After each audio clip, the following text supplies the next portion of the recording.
Hello and welcome to this week's episode of Pop-Up Visit here at the North Shore Historical Museum. I'm Gately Stevenson Matthews. I am honored to be a board member here at the museum, and on behalf of myself, on behalf of the president of the board membership, the director, and all of us here at the museum, welcome. I'll tell you, we are in for such a treat today because today we are going inside this building where Amy Driscoll is going to take us down to the very lower level, and she is going to introduce you to the jail cell. So, as most of you know, the museum has been a museum for some time, but before that, it was a courthouse and also it was our police station. So I know you're going to enjoy that bit of today's episode. As always, we will wrap it up with a message from the board president, Georgie Gannett. And I will say, hold on to your get out of jail free card. You may need it. And Amy, take it away. Hi, Gately. I am live from the North Shore Historical Museum's jail cell.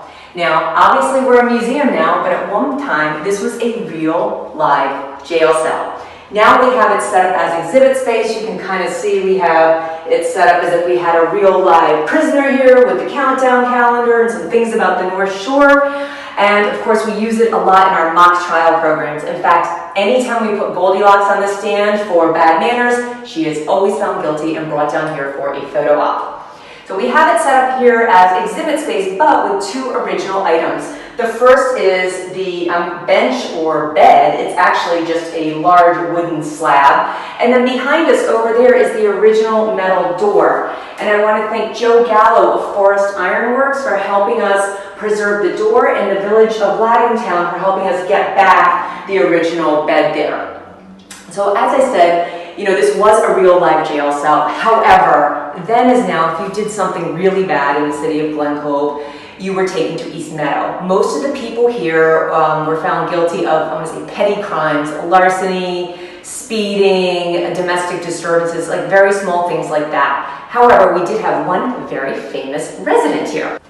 If you look over here, we have a newspaper from 1915, and right there below you'll see Frank Holt on the steps of the courthouse. Frank Holt attempted to assassinate J.P. Morgan at his home on Morgan's Island here in Glen Cove. Holt fired 2 shots at Morgan, but he was quickly overpowered by Morgan and Morgan's butler. So the butler really did do it.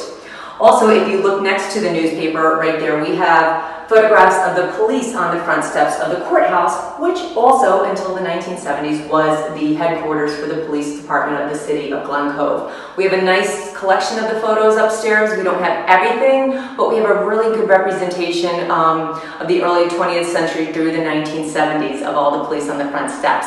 And the last thing, if you can take a look over here, is a certification attesting to, say, the cleanliness and the services of the jail.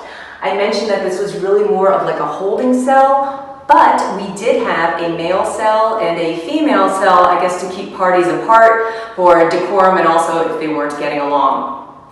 I look forward to showing you the jail cell in person when we're able to open up safely, which we hope will be soon. Until then, thank you so much for watching. Our mission is to preserve the history of the North Shore of Long Island. For almost 7 years, we have fulfilled this mission with the support of our membership and our volunteer board of trustees.